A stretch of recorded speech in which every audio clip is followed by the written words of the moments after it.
오늘 저희들에게 주시는 은혜 말씀은 지난주에서 계속해서 출애굽기 20장입니다. 출애굽기 20장 한 절입니다. 15절 여러분 갖고 계시는 구약 112페이지죠. 출애굽기 20장 15절 한 절인데요. 지난주 같이 한 절인데 우리가 함께 찾아서 같이 읽겠습니다. 출애굽기 20장 15절 같이 읽습니다. 도적질하지 말지니라. 도적질하지 말지니라. 벌써 8계명입니다. 2번 하고 총정리해서 3번 하면 10계명 강의를 마칩니다. 그리고는 이제 주기도문으로 넘어가려고 합니다. 그래서 이렇게 기독교의 신조인 3가지에서 우리가 10계명, 사도신경, 그 다음에 주기도문 이렇게 3가지를 다 배우게 됩니다. 오늘은 도적질하지 말라. 이걸 저희들의 요즘 새롭게 말로 한다면 충성된 청지기 자세라고 하는 말로 우리가 제목을 또 삼을 수도 있겠습니다. 재밌는 광고가 이렇게 인터넷에서 떴습니다. 그래서 읽어보니까 Free ride in a police car. 그래서 이게 뭔가 봤어요. 이 가게에서 이런 문구를 붙여놨습니다. 경찰차를 공짜로 태워드립니다. 우리 가게에서 도둑질하면 개인 사진도 찍어주고 은팔찌도 채워주고 경찰서를 구경시켜드립니다. 아주 재밌는 광고인데 하여튼 그 안에 상당히 여러 가지 의미가 있는 것 같아요. 오래전에 읽었던 그 호텔 매니지먼트에서 그 광고를 이제 레코드를 얘기한 건데요. 호텔이 새롭게 문을 열었는데요. 문을 열고 10달 만에 3,800개의 숟가락을 도난을 당했답니다. 3,800개. 호텔방에 비치해준 성경책도 100권이 없어졌답니다. 그게 도둑질하지 말아라고 하는 기도원 성경인데요. 그것은 기도원 성경도 100권이나 성경까지 훔쳐간답니다. 성경. 그거야 어떤 면에서는 이제 여기서는 이제 도둑 맞았다고 생각하지만 기도원 성경은 사람이 읽고 필요하면 가져가라고 둔 것이에요. 그러니까 괜찮지만 그래도 이제 이 사람들은 성경책도 가져갔다 이렇게 얘기를 했습니다. 저는 오히려 성경책을 필요해서 가져갔다면 더 좋다. 그래서 그 사람이 믿음이 생겨서 나중에 성경책을 또 이렇게 배부할 수 있으면 더 좋을 것 같습니다. 미국에서는 매년 4 million 그러니까 400만 명이 가게 물건을 슬쩍하다 잡힌답니다. 샵리프팅 한다는 얘기예요. 그처럼 잡히는 사람은 36명 중에 한 꼴이니까 한 명꼴이라는데요. 그러니까 한 명이 잡히는 동안 나머지 35명은 발각되지 않은 채 슬쩍 해간다는 것이에요. 오늘 이런 얘기를 하는 것은 제목이 오늘 15절에 도둑질하지 말아라 라고 하는 거예요. 10가지 계명 중에 많이 있습니다만 10가지 계명 중에 8가지는 하지 말아라, 2가지는 하라라고 하는 거예요. 보면 하지 말라가 왜 이렇게 많을까요? 인간 본성은 원래 악해요. 우리는 연습하지 않아도 악이 그냥 이렇게 튀어나옵니다. 그러니까 선한 것은 아무리 우리의 삶에서 열심히 노력을 해도 실족할 수 있습니다만은 악한 것은 본성적으로 악하기 때문에 우리가 하나님이 하지 말라 하는 말을 굉장히 많이 하는 얘기입니다. 제8계명은요. 우리의 재산보호와 관련된 계명입니다.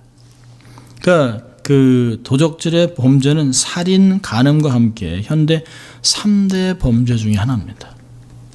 살인하지 말아라, 간음하지 말아라, 도적질하지 말아라. 근데 참 재밌는 것은 사람들이 3살 때 버릇이 80까지 간다고 하는 것도 결국은 도둑질에서 시작됩니다. 아주 작은 것. 그래서 바늘도둑이 소도둑 된다. 말이 한국말에도 있어요. 그러니까 그런 걸 보면 어릴 때 사실 평생 한 번도 남의 것을 탐하지 않거나 손을 대지 않은 사람은 거의 없다 그래요. 그렇게 손 들어봐라 라고 얘기했을 때 손을 들을 수 있는 사람은 거의 없다고 합니다. 어릴 때 여러분 어린아이들이 얼마나 욕심 꾸러기인지 아세요? 얼마나 탐욕스러운지 아세요? 1살도 안 된 아이들인데요. 한 아이가 이렇게 입에 이렇게 젖꼭지 같은 걸 쪽쪽쪽 빨고 있는데 옆에 있는 애가 그걸 뺏어서 그걸 손으로 뺏어서 자기가 이렇게 입에 넣습니다. 그러고 보면 그 어린 나이에도 그 남의 것을 갖고 싶은 집착하는 것이 굉장히 많습니다. 근데 그것이 우리의 삶에 아주 큰 이런 것들을 만들어낼 때가 있어요. 오늘 얘기하는 그 도적질 하지 말아라라고 하는 이 계명에 대한 순종이 없이는 우리 사회의 기초는 튼튼할 수가 없습니다.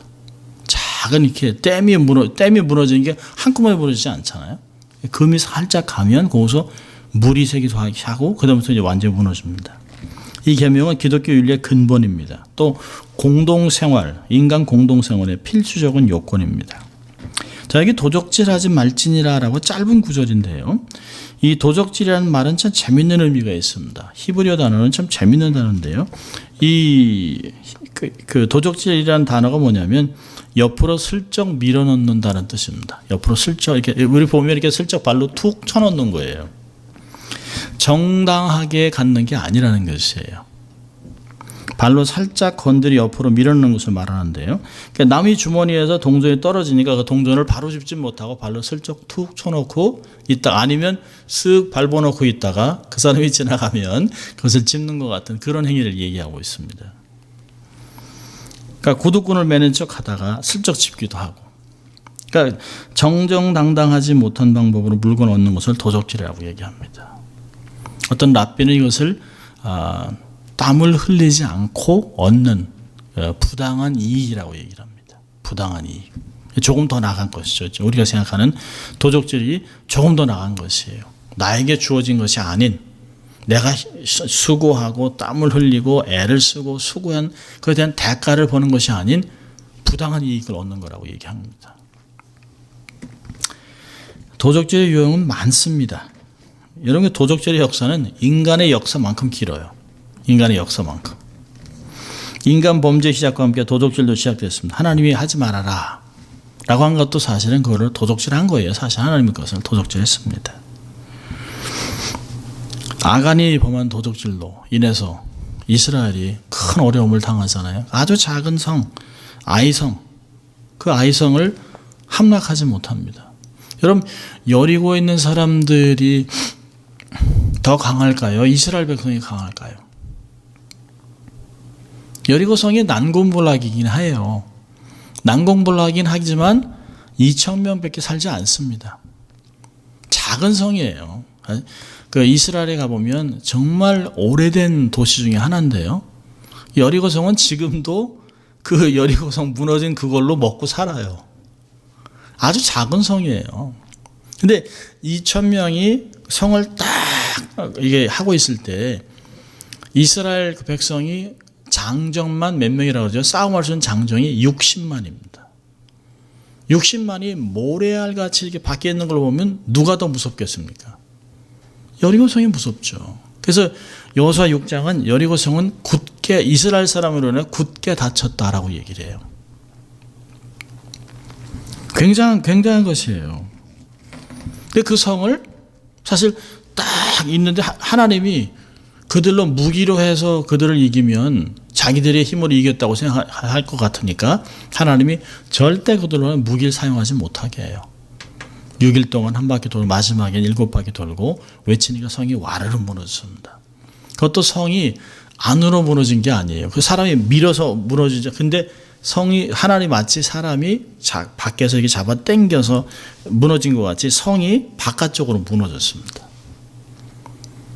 그러니까 성과 성벽 사이에 집이 있을 정도니까 굉장히 튼튼한 성이에요.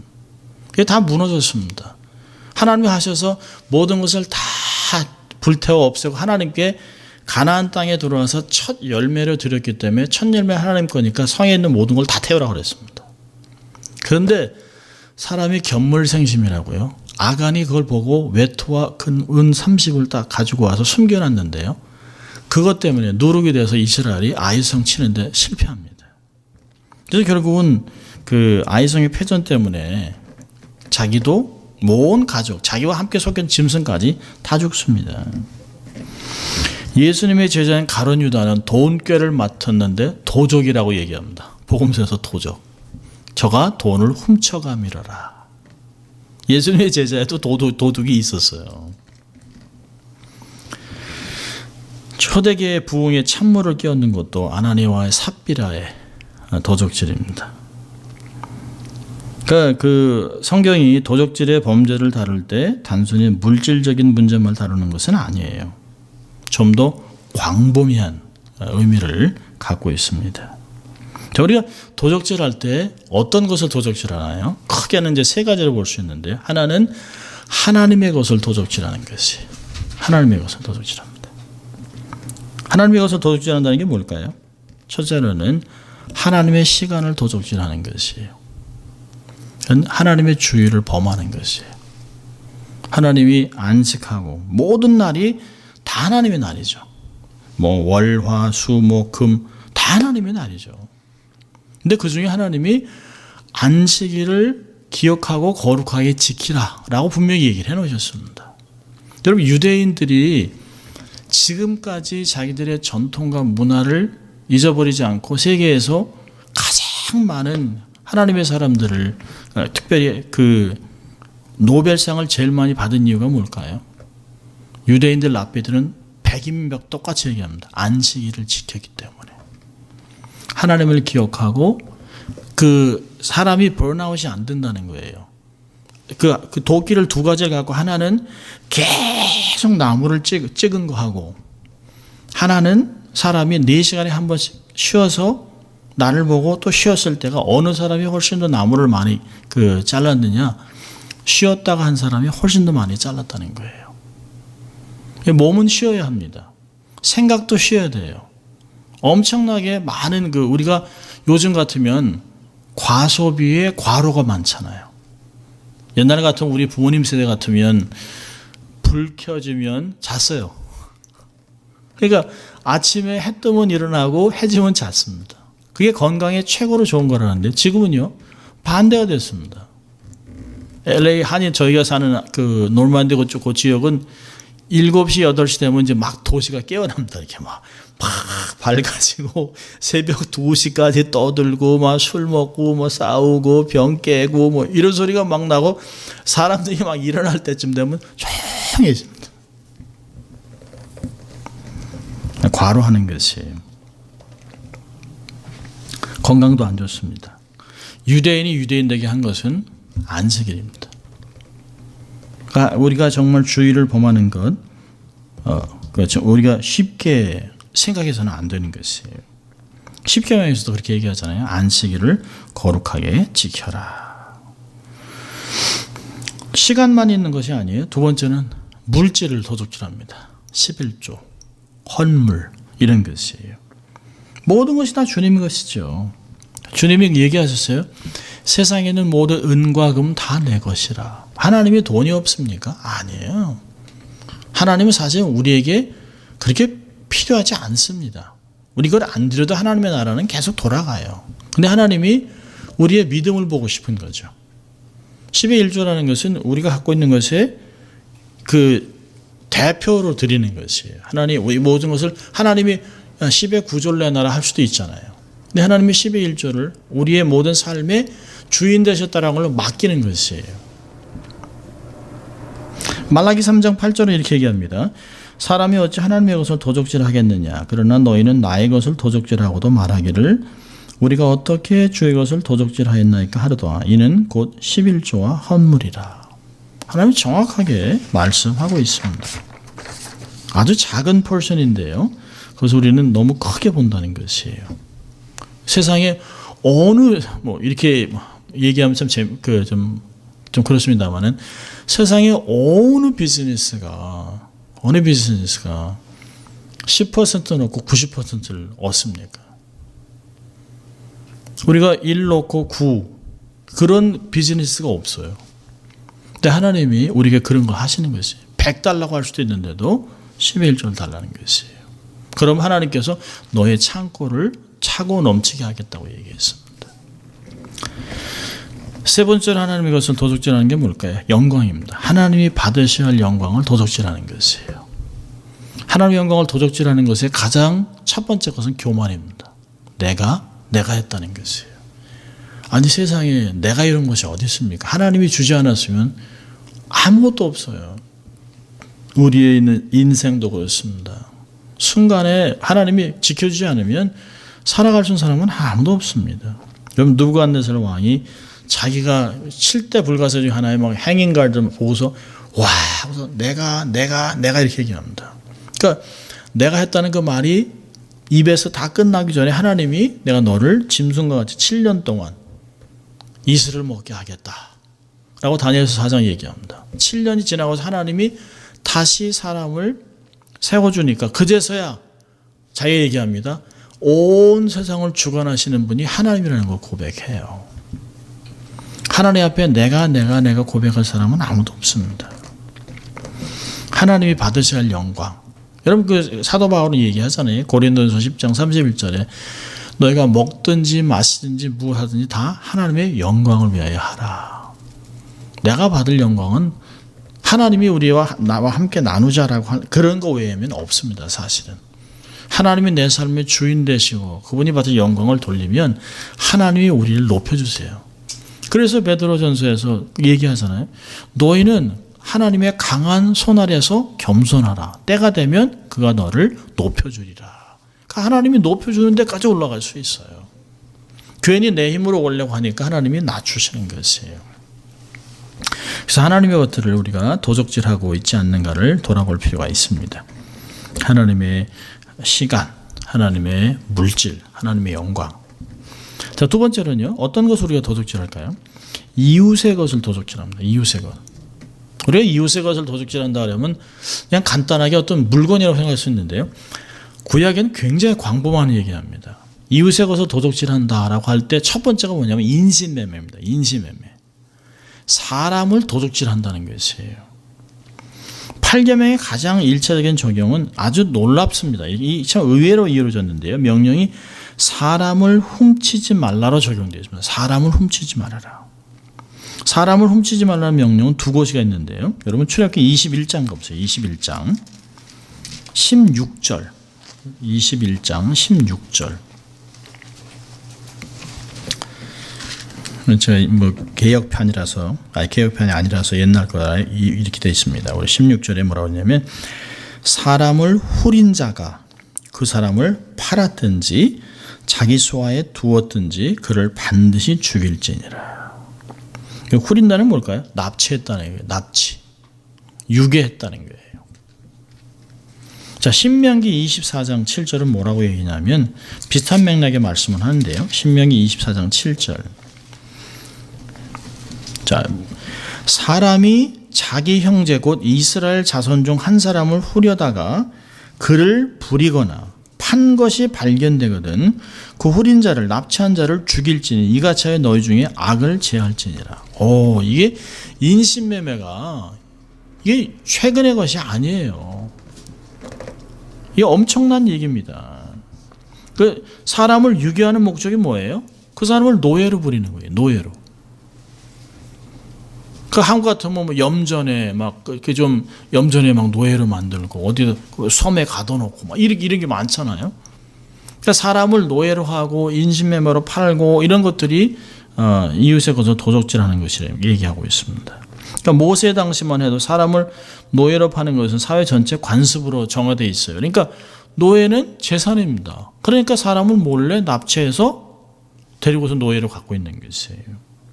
요즘 같으면 여자를 납치해다가 술집에 팔아넘기고 아이를 유기하고 그거로 거액의 돈을 요구하는 행위가 있어요. 이렇게 해서 인신매매에 대한 형벌은 사형이었습니다. 그러니까 다른 사람의 인권을 유린하고 그 사람을 소유하면 이스라엘에서는 사형시켰습니다. 자, 두 번째로 이웃의 것을 도적질한다는 것은 인신매매 외에 남의 물건을 훔치는 것이에요.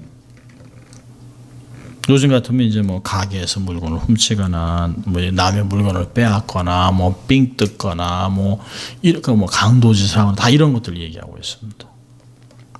세 번째로는 속임수로 이익을 얻는 상거래입니다. 그러니까 레위기 19장 35절 36절을 보면 너희는 재판에든지 도량형에든지 불의를 행치 말고 공평한 저울과 공평한 추와 공평한 에바와 공평한 흰을 사용하라. 나는 너희를 인도하여 애굽에서 나오게 한 너희 하나님 여호와니라. 이스라엘 사람들에게 도덕을 가리키면서 거짓하지 말라는 거예요. 저울로 속이지 말라는 것이에요. 요즘 같으면 어떤 게 있을까요? 상품 도용, 해적판, 지적 재산 침해. 그러니까 나라가 문화 수준이 낮을수록 남의 것들을 많이 도용합니다. 한국만 해도 한 1980년 이러면 남대문 시장 가면 그냥 뭐 구찌 뭐 이렇게 해가지고 막 이런 게 막 널려 있었습니다. 막 그냥. 그러니까 저희가 그 86년에 대학생들을 데리고 한국에 이제 우리가 서머 미션을 갔습니다. 작은 교회 가서 여름 성경학교를 해주고 뭐 이렇게 했어요. 그러니까 여기서 자란 아이들이니까 이제 가방을 가지고 이렇게 이제 남대문 시장에 이렇게 갔는데요. 남대문 시장에 가는데 그 남대문 시장에서 일하는 어떤 아저씨가 어이구 좀 와보라고 그래서 가방 좀 이렇게 보여달라고 그래서 저희는 이제 막 놀래가지고 이렇게 이제 여자애가 이제 막 무서워서 이렇게 했더니 그 아저씨 하는 얘기가 괜찮아 다 봤어. 그래서 이게 그리더니 됐어. 그러더니 옆에 있는 사람한테 이거 누구한테 갖다 주라고 그러더라고요. 그러던 나라예요 지금. 지금은 이제 중국, 뭐 태국, 뭐 이런 나라가 이제 주로 이제 그런 것들을 많이 만들죠. 이런 것들이 사실은 지적 재산을 침해하는 것입니다. 자, 네 번째로는 이웃에 거저 도둑질한다는 것은 고리대금업입니다. 사채업자, 돈을 빌려주고 고리를 취하는 것이에요. 출애굽기 22장이나 이런 걸 보면 하나님이 주신 율법에는 원래 이스라엘 백성들이 동족에 돈을 빌려줄 때는 이자를 못 받게 되어 있습니다. 그냥 원금만 주고 원금만 그대로 받는 것이에요. 근데 더 나가서는 그냥 주라고 얘기합니다. 그가 힘들면 그걸 가지고 살 수 있게 하라고 얘기하는 것이에요. 22장 가볼까요? 출애굽기 22장을 보면 이게 그 10계명을 근거로 해서 21장에서는 노예, 종에 대해서요. 그리고 이제 막 배상에 관한 법들을 막 합니다. 그리고 보면 22장 25절을 보면 이렇게 얘기해 있습니다. 같이 읽습니다.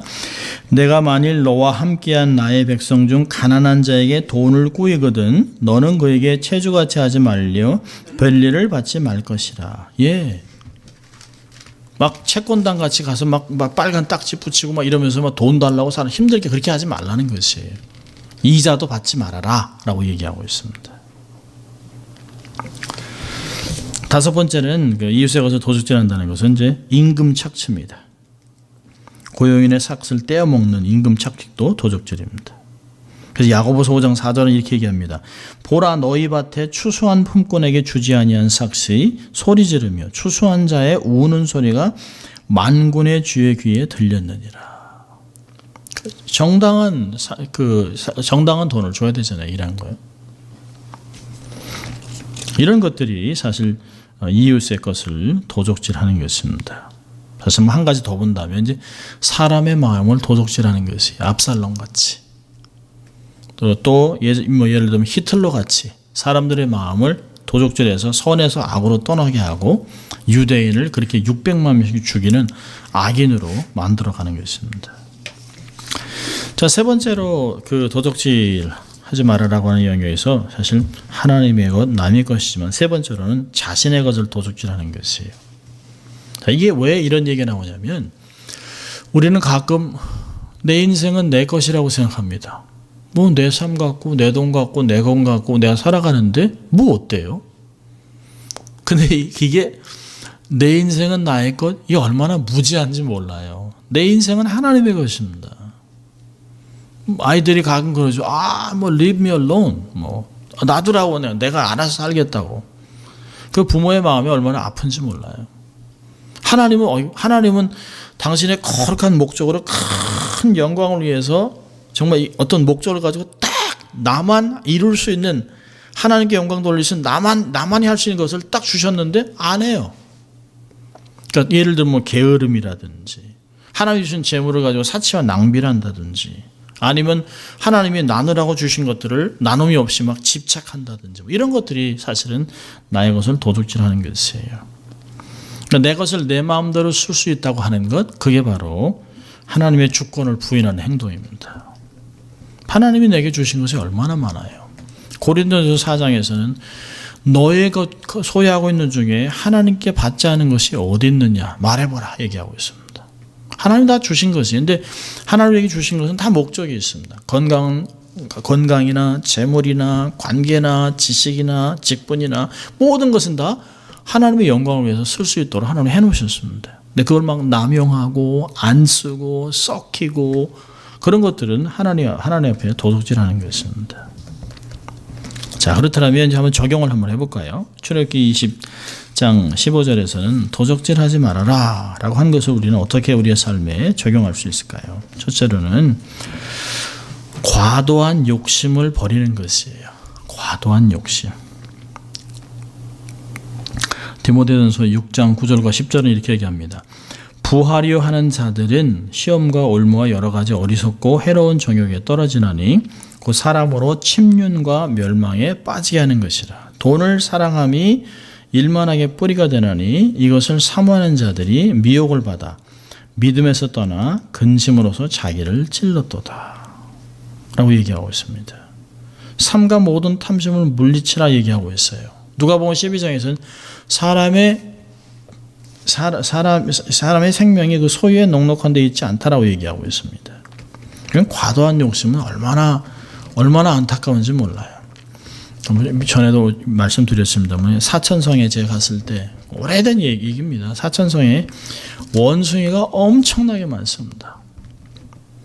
그럼 그 원숭이를 주기적으로 잡아요. 원숭이가 너무 많으니까요. 근데 원숭이를 잡는데 아주 간단합니다. 원숭이가 좋아하는 게 볶은 땅콩입니다. 그러니까 땅콩을 볶은 땅콩을 가져오면 고소하잖아요. 볶은 땅콩을 이렇게 유리병을 이렇게 땅에 묻어놓고 이 손이 하나 들어갈 정도 해서 이제 거기다 볶은 땅콩을 담아 놓습니다. 그럼 그 냄새가 진동하니까 이 원숭이들이 땅콩을 집어먹으려고 자기 손을 집어넣어요. 그리고 이 땅콩을 이렇게 딱 집습니다. 그러면 이게 못 나오는 거예요. 이게 못 나오는 거예요. 자기는 이만큼 집어서 가고 싶은데, 그러니까 그때 원숭이를 잡는다 그래서 신기해가지고 저희들이 그때 투어 하니까 갔었어요. 이제 성경 딜리버리 하고 잠깐 그 산에 이제 원숭이 많은 산에 갔는데 원숭이를 잡는 날이라 그래가지고 그거 이제 볼 사람 가자 그래서 했는데 그 원숭이를 잡는 사람들은 딱 두 가지만 있어요. 세 가지죠. 줄, 그다음에 몽둥이, 그다음에 유리병 가는 거예요. 그러니까 가보니까 원숭이들이 그 손을 집어넣고 어떻게 할 줄 모르는 거예요. 그러니까 그 원숭이를 잡는 사람은 그냥 몽둥이로 가서 원숭이의 머리를 딱 때립니다. 그러면 이걸 빨리 놓고 도망가면 되잖아요. 근데 그걸 못 놓는 거예요. 그걸 맞아 죽으면서까지 계속 깨끗거리면서 요거만 딱 놓으면 갈 수 있는데요. 땅콩 잡고 죽는 거예요. 땅콩 잡고. 그걸 보면서 땅콩 먹으려는 욕심 때문에 자기가 죽는데 죽을 때까지 손을 못 놔요. 죽을 때까지. 막 피를 흘리면서도 죽어가면서도 못 놔요. 그게 욕심입니다. 우리가 갖고 있는 욕심. 끝이 없어요. 왜 우리가 과도한 욕심 부릴까요? 세계관이 잘못됐습니다. 세계관이. 하나님은 경외하고 사탄은 대적하고 사람은 함께 일하고 그리고 재물은 사용하는 영역이에요. 근데 우리가 경배하거나 집착할 대상이 아닙니다. 우리가 재물은 그냥 사용하는 도구예요. 도구.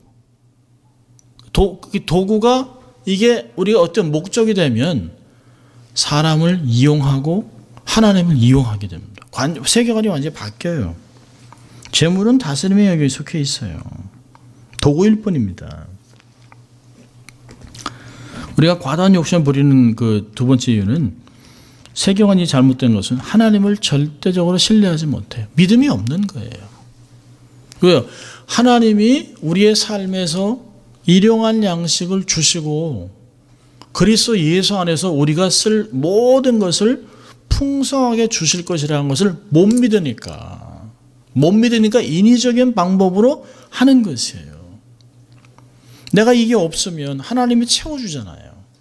무슨 방법을 동원해서든지 하나님은 까마귀를 동원해서라도 하나님이 하세요. 그런데 그걸 못 믿는 거예요. 예수님이 우리에게 필요한 모든 것을 다 아시고 우리가 구하기 전에도 우리가 뭘 구하는지 다 아시고 다 준비해 놓으신 선하신 하나님. 너희가 구하면 너희가 악할지라도 자녀들에게 좋은 것을 주는데 하물며 천부께서 너에게 좋은 것을 주지 않겠느냐? 라고 하는 것을 못 믿는 것이에요. 너희가 하나님의 나라와 의를 먼저 구하면 이 모든 것 다 주겠다 하는데 그걸 못 믿는 것이에요.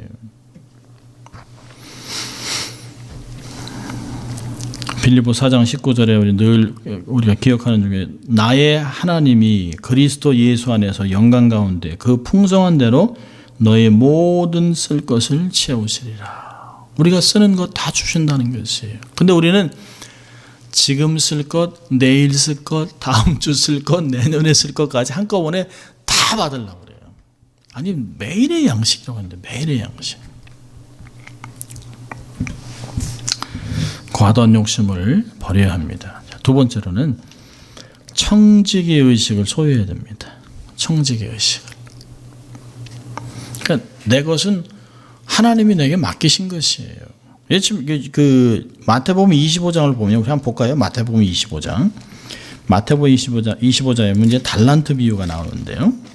마태복음 25장 13절부터 보면 달란트 비유가 나옵니다.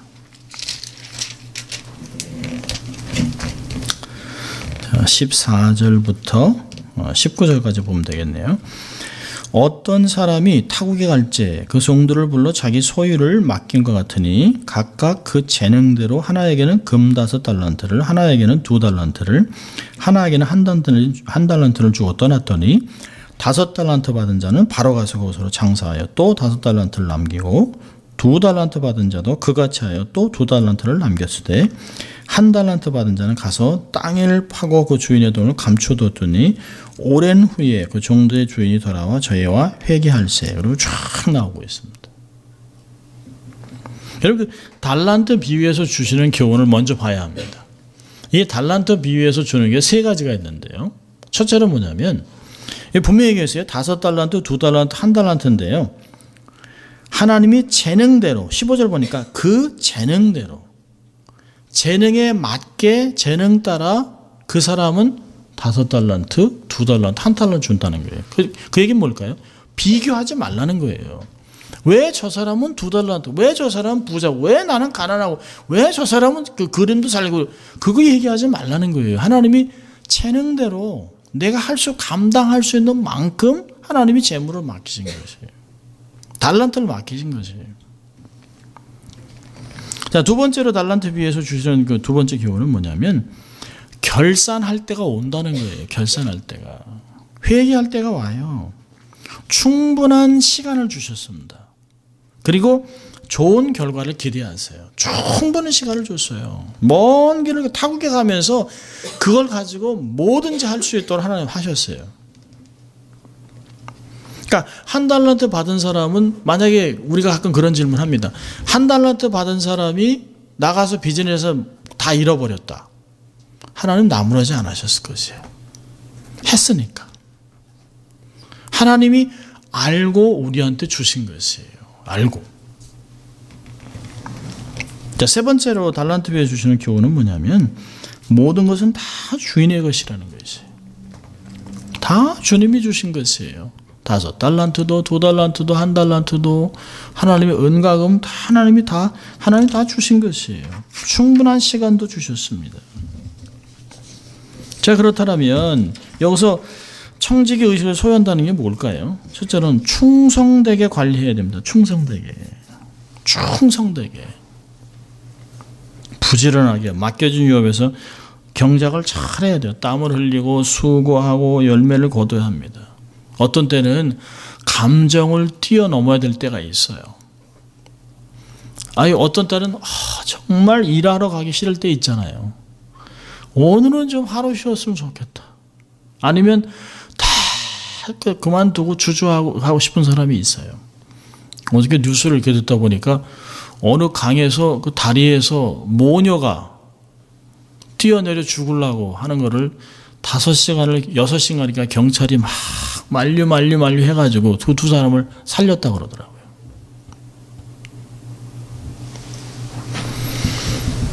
삶이 다 그렇게 그냥 극단적으로 결정해서 이 삶이 끝나나요? 아니에요. 그렇지 않아요. 나중에 보면 후회할 일이 너무 많은 거예요.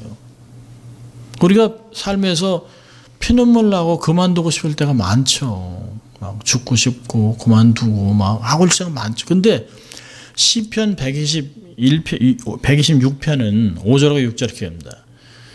눈물을 닦으면서라도 씨를 뿌리라는 거예요.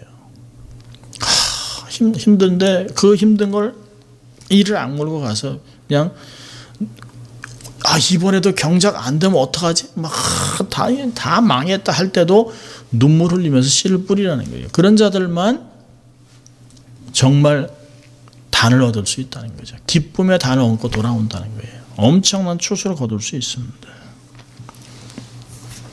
하나님이 맡은 자에게 구할 것은 충성이니라. 고린도전서 4장 2절은 얘기합니다. 충성돼야 돼요. 충성. 여러분 충성은 뭘까요? 충성. 그냥 맹정이 아니에요. 충성은 하나님의 말씀을 내 마음에서 이루어가는 거예요. 하나님의 말씀을 내 마음에서 아멘. 그렇죠. 내가 내 생각 이런 걸 다 내려놓고 하나님의 말씀을 이루어가는 거예요. 그게 충성입니다. 그러니까 정말 충성되게 관리한다는 건 주의 마음을 깨달아야 돼요. 하나님 내가 이걸 이렇게 사용해도 되나요? 하나님 이거 어떻게 해야 되죠? 하나님 어디다 하기 원하는 이런 것들을 물어봐야 됩니다. 하나님이 기뻐하는 것, 주님이 원하는 것을 파악해서 돈이 된다고 막 한쪽으로 몰리고 올인하고 이런 건 아니라고 생각합니다. 그러니까 우리가 해야 될 것이 있고 안 해야 될 때가 있잖아요. 악을 행하면서 돈 버는 건 그건 하나님 기뻐하지 않습니다. 하나님이 선한 것을 통해서 하나님의 방법으로 하나님이 거두게 하셨어요. 하나님이 원하는 것을 하는 것입니다. 재물, 사용, 시간, 여가도 하나님이 기뻐하는 것으로 충성되게 감당하는 것이에요. 또 그 달란트 청지기는 뭐냐면 궁일의 사역을 감당해야 됩니다. 궁일의 사역. 흘려보낼 곳에 흘려보내야 돼요. 누가복음 12장 42절부터 44절을 보면 이런 말을 합니다. 주께서 가라사대 지혜 있고 진실된 청지기가 되어 주인에게 그 집 종들을 맡아 때를 따라 양식을 나눠줄 자가 누구냐. 주인이 이를 때 그 종이 이렇게 하는 것을 보면 그 종이 복이 있으리로다. 내가 참으로 너에게 이르노니 주인이 그 모든 소유를 저에게 맡기리라. 하나님이 주신 것으로 때를 따라 필요한 것을 흘려보내는 것이에요. 여러분 물도 한 군데 있으면 썩습니다. 재물도 흘려보내야 합니다. 우리가 왜 그냥 제가 계속 매주 어린아이들 위해서 주일날 일불 씨앗 헌금하세요 하는 게 뭘까요? 여러분의 삶에서 궁율의 그 씨앗이 계속 흘러가도록 하는 것이에요. 그게 작은 것 같지만 우리의 마음이 있는 것이에요. 우리가 하나님 앞에 정말 매주 1불, 2불 하면서 그 알린, 토고공화국에 있는 알린, 그 다음에 엘살바도르에 있는 곤살레스, 이 두 아이를 양육하는 것이에요. 큰 건 아니지만 우리의 삶에서 하나님의 축복이 나를 통해서 흘러갈 수 있도록 작은 물꼬를 틀어놓는 것이에요. 그러면요, 우리의 삶에 집착이라고 하는 썩음이 없어져요. 우리의 삶에는 막 내 거 이렇게 하는 이런 것들이 서서히 안에 썩는 것들이 이게 흘러갑니다. 우리의 삶을 사실 새롭게 하는 방법이에요. 새롭게 하는 방법. 하나님이 내게 맡겨주신 건강, 재물, 시간, 재능이 모든 것 다 하나님이 내게 주신 것이에요. 교회를 위해서 하나님의 영광을 위하여 타인을 세우고 다른 사람을 양육하고 사람을 키우는데 사용해야 됩니다. 그러니까 나의 재물과 재능과 이런 것을 가지고 타인을 윤택하게 해야 됩니다. 우리가 옛날 그러잖아요. 부모님들이 공부해라 이놈들아. 공부해서 남 주냐. 다 너를 위한 거야. 너를. 내가 사실 그 비성서적인 겁니다. 성경적은 뭐냐. 공부해서 남 줘라. 사회에 환원해라. 이렇게 그렇잖아요. 요즘 그래서 참 좋은 게 요즘 젊은이들이 재능 기부하잖아요. 내가 그림을 잘 그리면 어디 가서 재능으로 기부합니다. 내가 무슨 빵을 만들 줄 아는 사람은 고아원이나 가난한 데 가서 빵을 만들어 주기도 하고. 이런 재능 기부를 합니다. 그러니까 공부해서 남 줘야 돼요. 상대방을 배려하고 도와줘야 합니다. 그게 얼마나 중요한지 몰라요. 오늘 그 말씀을 보면 도적질하지 말라라고 아주 간단한 내용 같아요. 근데 이 안에는 굉장히 많은 내용이 들어 있습니다. 이런 것들에 대해서 사실은 성경에도 얘기하잖아요. 일하기 싫으면 먹지도 말아라. 내 손으로 다른 사람을 복되게 하라. 이런 말이 사실은 이 안에서 굉장히 많이 나와 있어요. 신약에서 예수님과 함께 사도 바울의 가르침입니다. 그래서 오늘 이 말씀 보면서 하나님의 것을 도둑질하지 않고 타인의 것을 도둑질하지 않고 나의 것을 잘 관리해서 정말 내 안에 탐욕스러운 마음이 있나 그걸 버리고 하나님의 세계관 또 하나님을 정말 신뢰하면서 하나님 내가 정말 내 생각에는 부족한 것 같지만 하나님이 좀 채워주십시오 라고 하는 것들을 우리가 기도하면서 하나님이 주신 작은 것을 잘 관리해서 착하고 충성된 종으로 인정받는 저희들 될 수 있기를 주의 이름으로 축원합니다. 기도하겠습니다. 하나님 아버지 감사합니다. 오늘도 이 말씀을 통해서 저희들이 마지막 때를 어떻게 살아가야 될지 도전하시고 격려하시고 또 위로하신 주님 감사합니다. 우리 안에 하나님이 주신 것을 가지고 함부로 사용했던 그런 마음들, 내 것이라 주장했던 그런 것들을 다 내려놓고 하나님의 것을 가지고 충성된 청지기가 되어 하나님이 원하는 것을 감당하고 우리의 삶에 하나님의 축복이 흘러가는 그래서 정말 물된 동상 같은 남들을 시원케 해드리는 복되게 하는 저희들 다 될 수 있도록 하나님 축복하여 주시옵소서. 감사하고 예수님 이름으로 기도합니다. 아멘.